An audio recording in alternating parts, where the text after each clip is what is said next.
Yes, it's Monday, and it's a manic Monday. Well, it's not a manic Monday like the Bangles, but it's a manic Monday anyway. It's actually Mischief Night here in the UK, which is a time of year when scallywags everywhere go and throw eggs at windows, and if you're in the more rougher areas, tip your car upside down. Yeah, lovely things. I think what they should do is, when they catch these kids, arrest the parents. Let's see how long it lasts then. Maybe. Just a thought. And then, of course, tomorrow is Halloween. And have I got something special today? Well, kind of. I've basically set up some recorders for the last few hours around this very recording studio. Now, when I say this recording studio, I don't mean necessarily this little 10-foot by 10-foot box I'm in. I mean the building. So upstairs, I've placed 2 recorders on the 3rd floor where no one's allowed to go. And as I say, this building is, well, as I've said before, this building is over 120 years old. It's a Blitz survivor and is full of Art Deco smashed things. It's a wonderful, wonderful piece of history. And I believe it's fucking haunted. And we're going to see, well, I'm going to spend the next hour anyway, seeing what we find on those tapes. Tapes, listen to me, from 1984.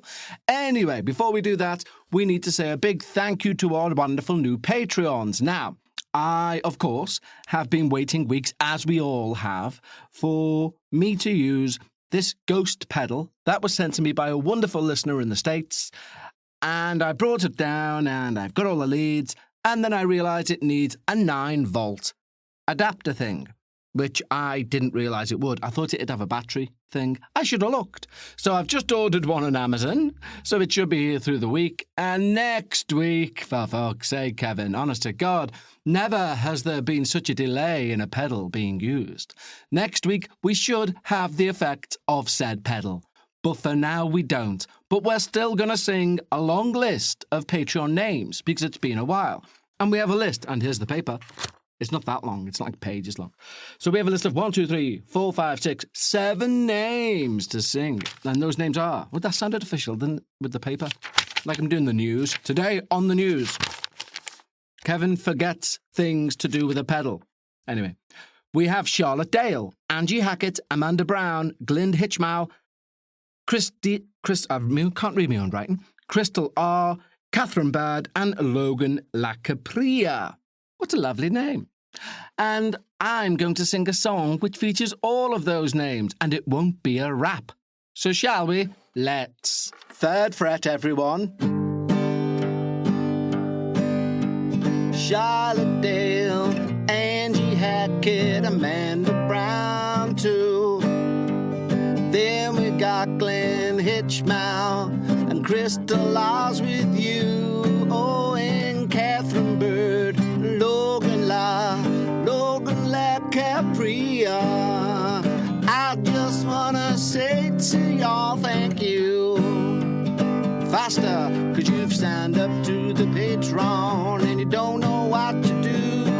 You're keeping the show lights on, and I just want to say thank you. Ended it on an E major 7th on the 3rd fret for those keeping timing. Anyway, let's have a paranormal review, shall we? Apologies, everyone. That, shall we, was based on me watching rather a lot of Faulty Towers. And that was my impression of Sybil. Anyway, today's paranormal review is a book, and it's a book by somebody that we've covered before. Not necessarily the book, because that would be insane just to review the same book, but the same author, and it's the wonderful Mitch Horowitz. Now, he's got a new book out, and, sounded very scouse then, did I? Book. He's got a new book out, and it's called Modern Occultism, and I was very fortunate that Mitch sent me a pre-copy before it came out, and it took me ages to read because... Well, 2 reasons. 1, I'm crap at reading. Like, I'm just the slowest reader alive. But 2, even more so, when I want to digest the content. And I really wanted to digest this content because I think Mitch is an outstanding individual when it comes to simplifying complex matters. And I mean specifically within the world of the occult. Now, you often find when you read anything on the occult, especially if you're trying to get a bit deeper, you're trying to dig below the surface and learn a bit more than the average Joe, if you will, you'll find that they're often written or wrote like a job description. So I've spoken about this before, how on certain job descriptions, people and companies will try and put people off with the language they use. So, for example, if the job is as simple as, say, collecting trolleys at a supermarket, they will describe the job as like food and produce transportation executive required. And automatically they do that so that you put off, so that you go, oh, that's above my pay grade. But often with job descriptions, they're very translatable. It's like, wait, it says that, but it means this. And that's exactly what Mitch does with topics that not should, but they're definitely written in a way to put off the average Joe. Now, although the book's called Modern Occultism, what he does amazingly well is he takes you on a journey. I think one of his strengths, really, genuinely, is within the occult realm, if you like, there's a lot of disparate works here and there. So if you want to be that individual to look into it more, you'd have to go out and find like works on theosophy, works on, Rosicrucianism, things like this, and you'd have to try and sew it all together. You don't have to if you have this book. It's fantastic. There are very few books that I've read, genuinely, on the occult topic where I don't class it as a book. It's a piece of knowledge. Do you know what I mean? If that makes any sense at all. So, for example, you might have, let me use a really bad analogy now, but you might have a book on mathematics, right? And within it is a series of sums. And then you might have a book which shows you how to interpret those sums and how to do those sums. Well, that's what this is. It's not just a retelling of other stuff. He gets all these disparate things from different parts of the world, different cultures, different histories, and shows you how they all intertwine to what we have today in terms of the occult. It's magnificent. So much so, and I'm not even joking about this, I went and bought the audiobook. I'm a member of Audible, but I seen the book came out, and I had like 2 weeks to wait till I got a credit, if you know what I mean. So I was like, no, I can't wait that long. So I would suggest you buy the book. I have a copy of the book because I want to keep reading it. I'm on my second read through because I want to absorb the knowledge. I'm terrible at maintaining knowledge, but I want to absorb this because it is a piece of knowledge.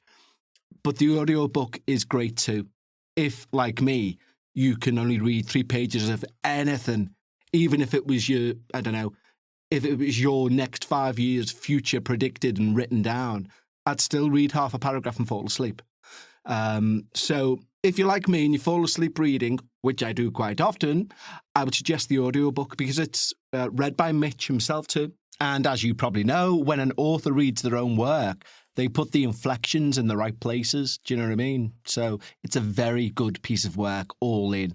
So if you want my review, in case you hadn't guessed by now, it's 2 thumbs up so far to the sky that God himself is saying, what the fucking hell are they? And somebody's saying, Kev Eustace's thumbs.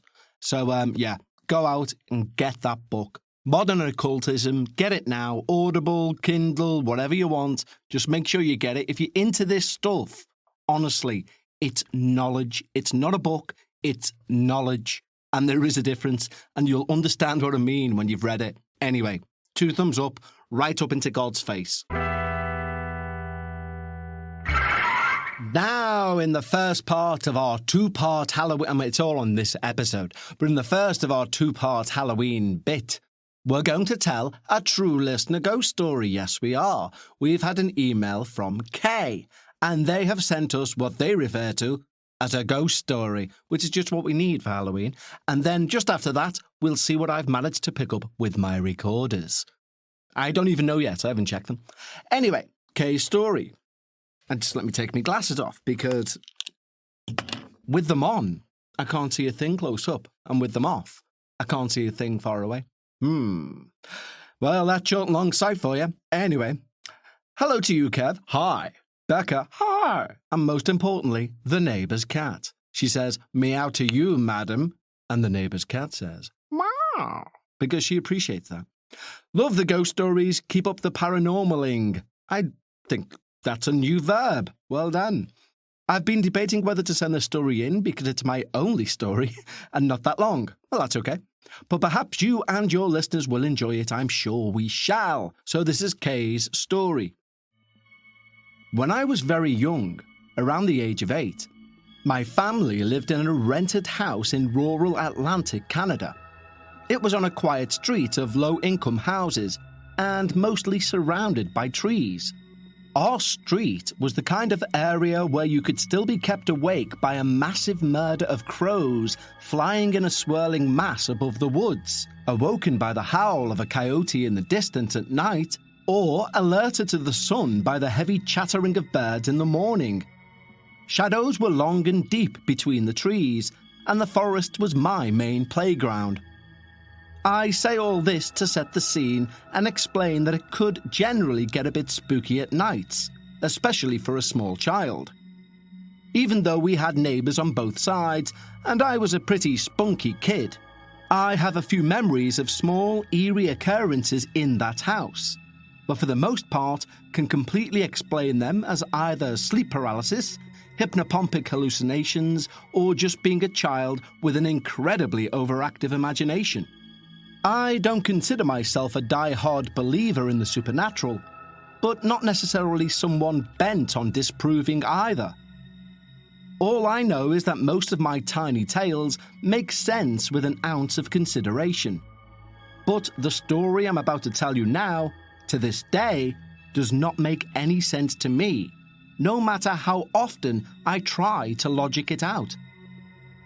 When I was young, I was still afraid of the dark. Now I happily roam about the house with the lights off, even getting up and checking a weird sound or two without pause or turning on the lights. But as a kid, I was terrified of nighttime, going so far as to hold my bladder until morning, so I never had a reason to go down into the basement. I also tended to keep my doors slightly ajar, so that more light would enter my room at night. And I suppose in my kid logic could have my safety ensured through the magical support of my cat's presence. They are, after all, the natural spiritual warriors of the animal kingdom, as all kids know. Well, one night I suddenly woke up from my sleep into the eerie quiet of the dark night.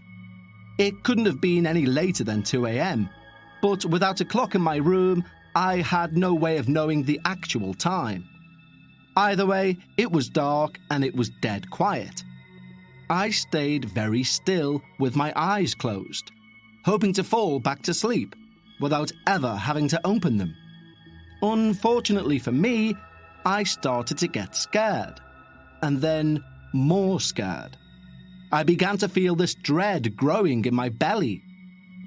It was as though if I opened my eyes, I knew something would be wrong in my bedroom. So, of course, without being able to sleep, I opened my eyes and peered out into my room. There was not very much light to make things out, but I could see my desk next to me. Normal. My dresser in front of me. Also normal. The variety of different dolls and childhood decorations around my room. Again, nothing to see. And of course, the mess of discarded clothing and toys on my floor. I breathed a sigh of relief as I gazed upon my room, fully awake and now aware of my surroundings. But then, I noticed something odd. To the direct diagonal right of my vision was my bedroom door, slightly ajar for my cat to enter.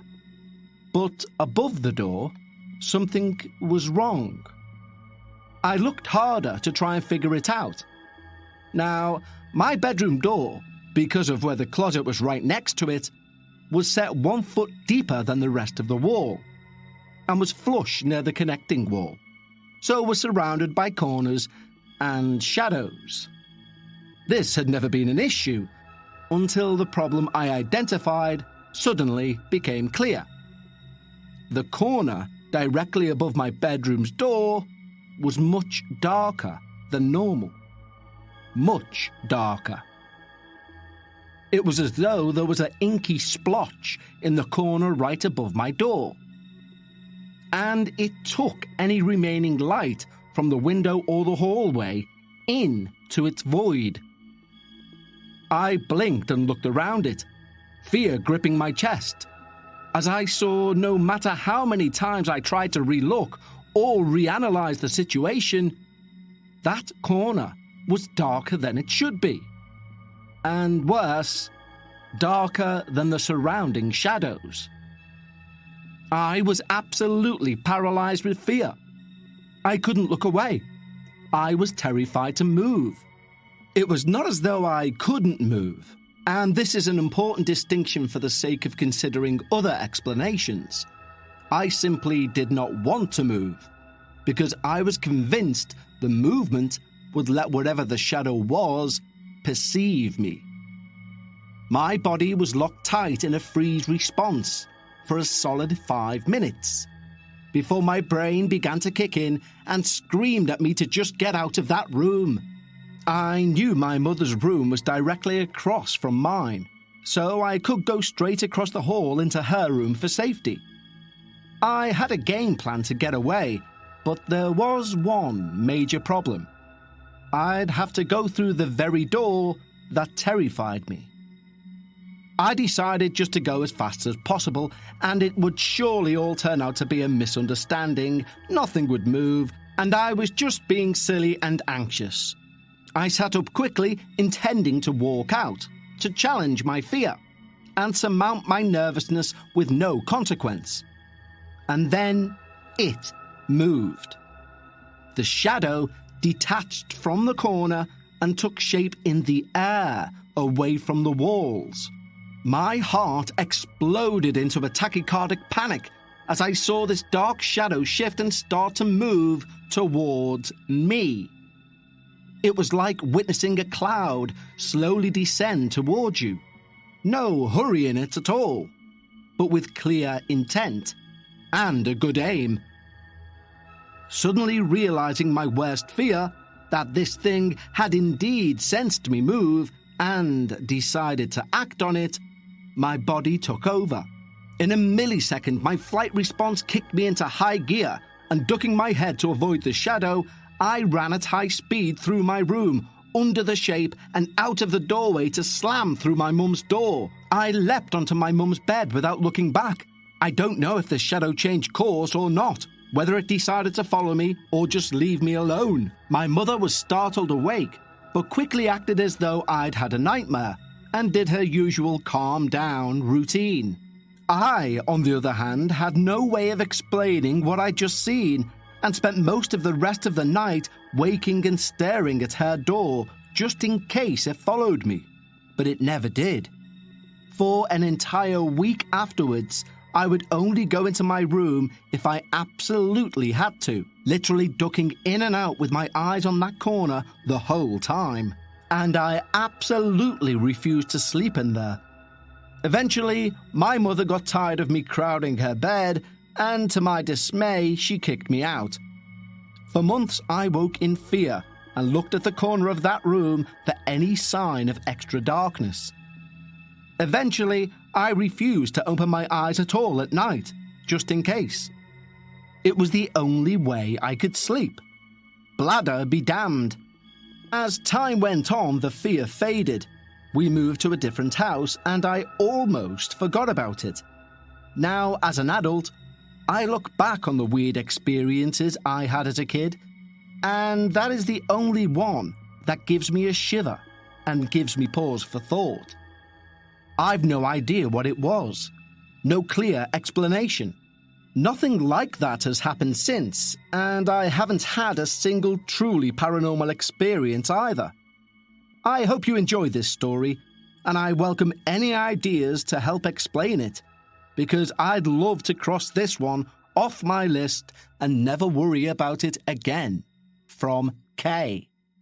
K, what you want to put me in to mental hospitals, 'cause I am afraid of your tale. But it's a serious note, if anyone knows what the freaking hell that is, you know what is weird though? I'm reading more and more I'm hearing more on other podcasts about the paranormal, and I'm receiving more emails about black splodges.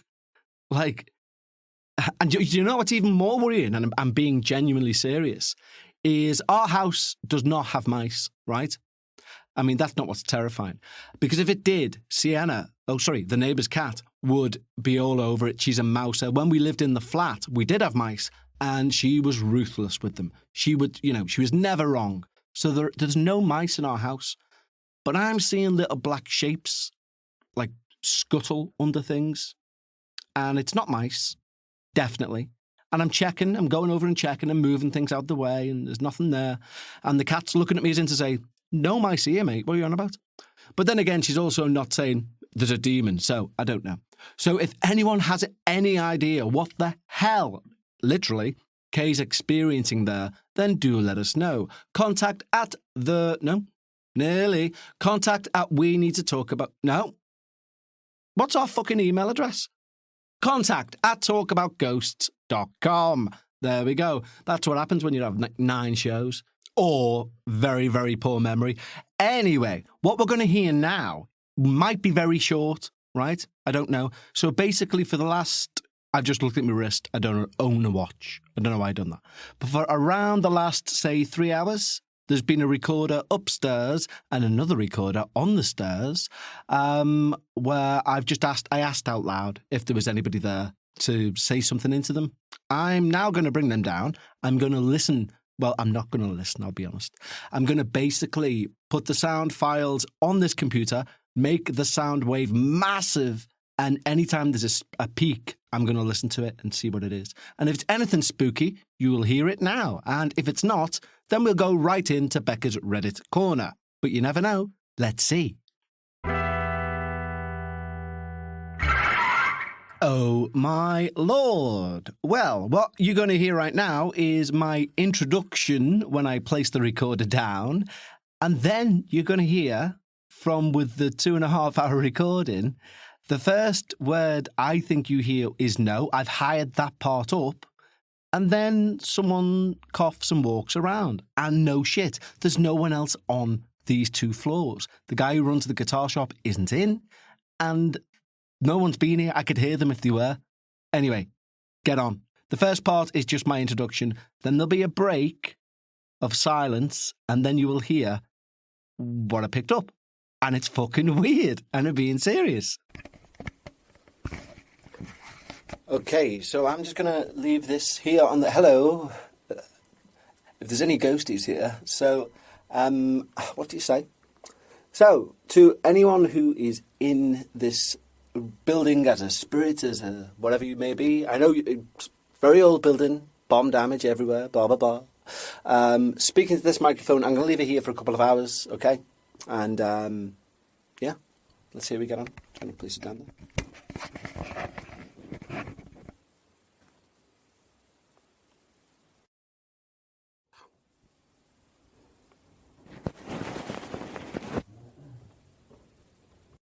What do you think of that then? What in the fucking hell? Honestly. So to me, there's a clear no, whispered. Something then brushes against the side of it. There's a cough and there's footsteps.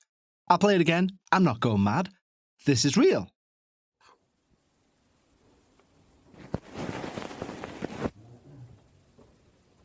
Now, here's the thing, right, is that the peak, like, as I said, you know, you raise the sound wave and I listen to the peak. The peak that made me listen was where something's brushed the microphone, okay?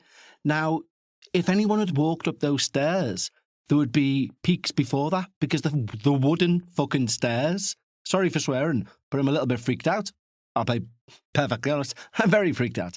But, I'm biting my nails as I'm talking. Exciting and terrifying at the same time. Okay, so... That's good, isn't it? Yeah. Don't know what to do now. I think what we'll do is we'll call it a day and we'll have Becca's Reddit Corner to play us out. Anyway, have a happy Halloween. Here's Becca.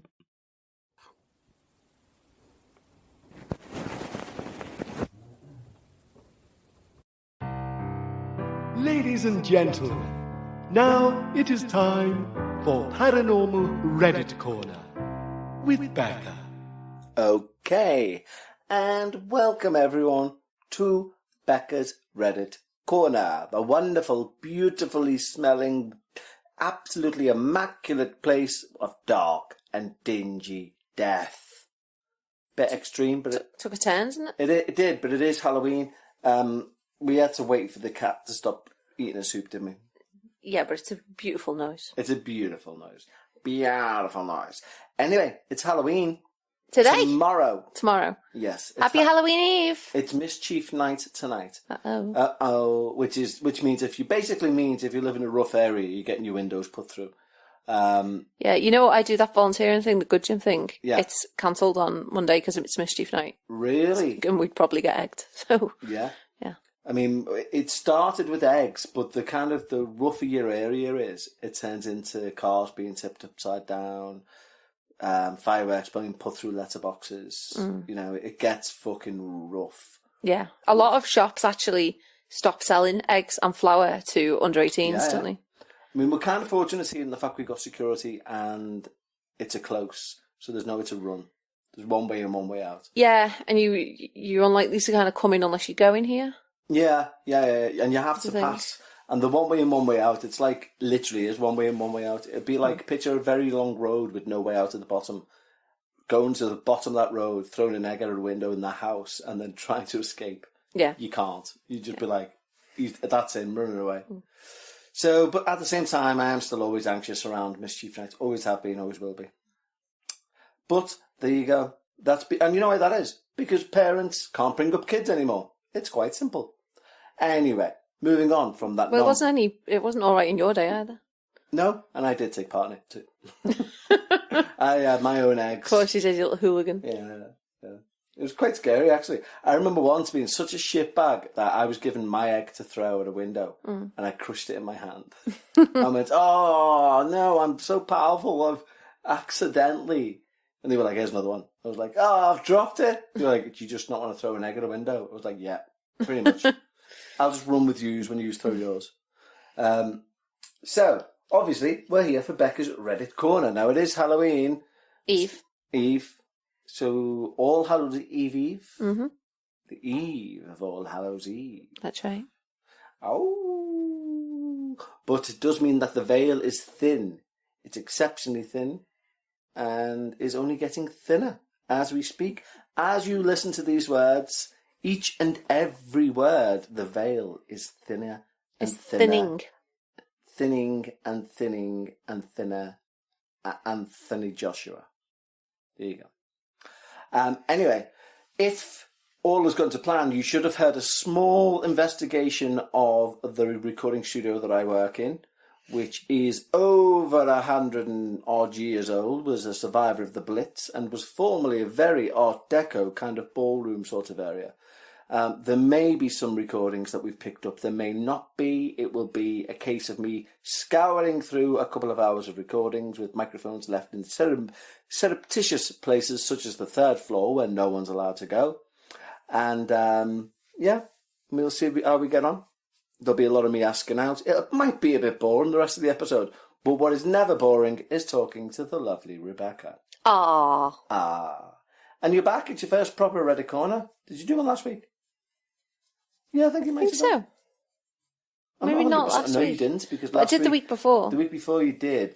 I've only missed a week. Yeah, last week we had to put a Patreon out because things got a little bit hectic. Because I wasn't here, so did it just fall apart? It fell apart, yeah. And there was, other things came that had to take place. Took priority, shall we say. Anyway, but we're back. Everything's back to as it was, as it were, as it shall be. And I have picked a story for you. And I picked it mainly because, 1, it sounds interesting from the title. 2, there are 12 responses. And I noted one of the responses begins with, "I appreciate your response, but..." And I thought, okay. Fight. It might not be a fight, we don't know. Well, let's see. Let's see. Welcome to Reddit Corner with Becca.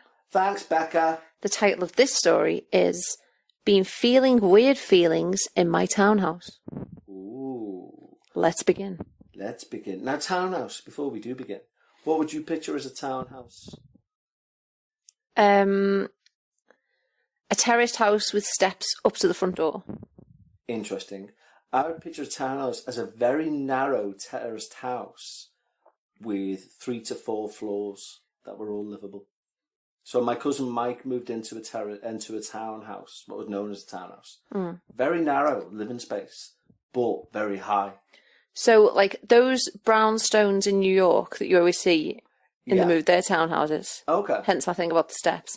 And also the houses in, like, the Georgian Quarter that we always walk past and admire. Yeah. They're townhouses. They're townhouses? Well, I would say they're townhouses, yeah. I'd say the one that we seen for sale at time that was like 400 grand. That was a townhouse, though, that was next to the theatre. Yeah. Because that was narrow. Right, yeah. Whereas the others are mansions. Yeah, no, it's the terraced ones. Okay. That's what I mean. Okay, fair enough. Okay. Thanks for the clarification. You're welcome. Let's begin. Let's begin. Hi, all. Hi, all. Sorry, I don't know Can where you that comes pipe from. down? I don't know. I thought the response to all, so say hello. And it's not even you saying it to anyone. Go on, sorry. Go on, as you were. Thanks. New user here. I currently live with my cousin who travels a lot for various activities and concerts. This means I am home alone a lot, especially on weekends, and I've been experiencing some weird things. Most things are noises, feelings, changes in temperature, etc., but the weirdest being what happened recently. We have a bathroom on the main floor with a door that always stays wide open. I think we're on a slight slant, despite the $3 million a month it feels like we pay in rent. But tonight, I was peeing in there with the door wide open. Honest. The door just randomly slammed shut. Why would the bathroom door always stay open? I presume they mean when it's not in use. But maybe they say it's on a slight slant, so maybe the Yeah, but if two of them live there, you can't be using the bathroom with the door open. Oh, yeah. No, I see what you're saying. Yeah. But if they're alone, why shut it? Yeah, well, yeah, okay. Anyway, the door just randomly slammed shut.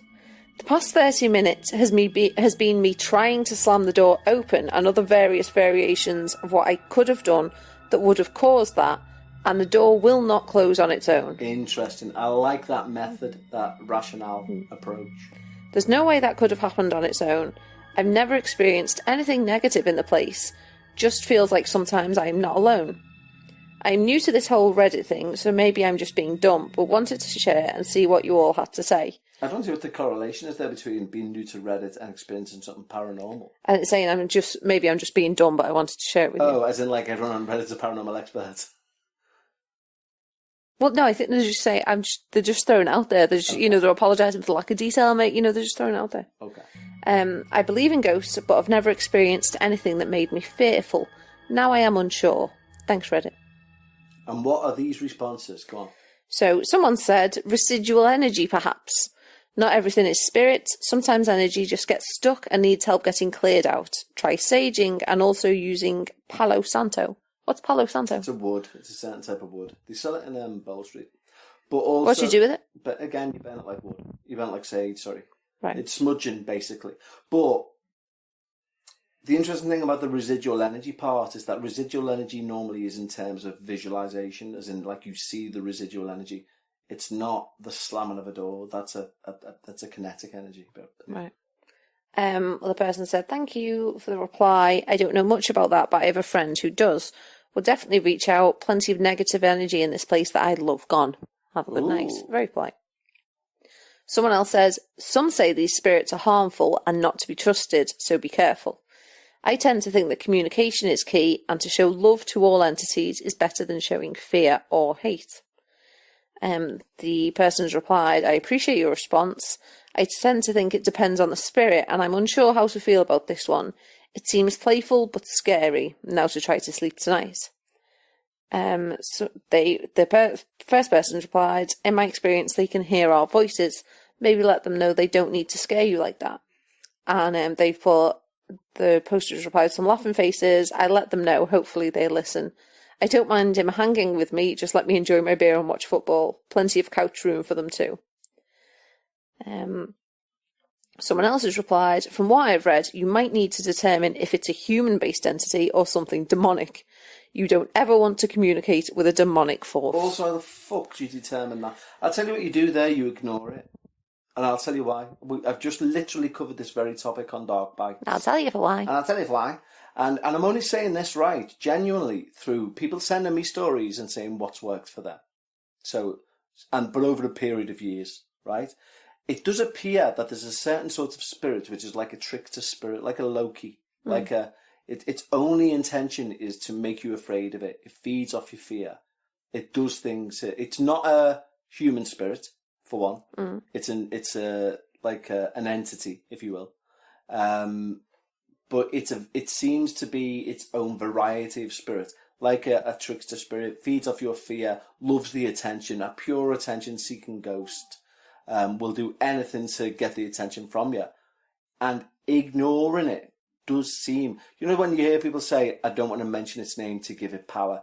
It's often used with witches who have died. You're not meant to say the name of an evil witch who's died, because each time you say its name, you give it relevance. Yeah. So the main thing that seems to work with these spirits or deities or entities or whatever they are that seem to feed off fear and scaring you and etc. and things escalate the more scared you are and they relish it more, is to give it nothing at all. Give it nothing back. Ignore it and it fades away. It seems to be that's a thing, and especially if it's a non-human entity. There you go. Okay. May I continue? You can. So the person has replied, well, now you're freaking me out. How do you do that? How'd you do what? What was the... Sorry, I jumped in with my fucking Your monologue. Awful lot of time for Becca's Reddit corner, wasn't it? Oh, yeah. Pipe down. This was the person saying you might need to determine if it's human-based entity or something demonic, because you don't want to communicate with a demonic force. So they've said, well, that's freaking me out. How do you do that? I've said, I'm so sorry, I didn't want to scare you. I too experience odd things in my home. Something very strong actually ripped my hard plastic gun storage case right at the hinges. The case is literally in two pieces and unusable. For me, there is no explanation. Only me and my wife live here. No one goes into that room except for me, and she can't reach the gun case without a ladder. Plus, she hates gun and fears them. She won't even pick one up. As for knowing what you have, you could consult with your local Catholic church and see if a priest who is experienced in this can visit your home. You could all consult with a psychic. Interesting. And then, hilariously, the last comment, are you ready for this? Go on. Really round it up. Just says, ghost. That's it, literally just 2 words. Ghost. Who goes to Reddit/ghosts, reads a ghost story and comments, ghost. I wonder what else they've commented on other things. Not ghost. Yeah. Agreed. Ghost or not ghost. Yeah, I wonder if they're the rubber stamper. Ghost. Stump. File it away. Very good. You know what I was thinking about the other day? How much I would have loved... if I was a kid today, like today's day and age, and it was me as I was as a youth, and loved everything I still loved. Wrestling toys.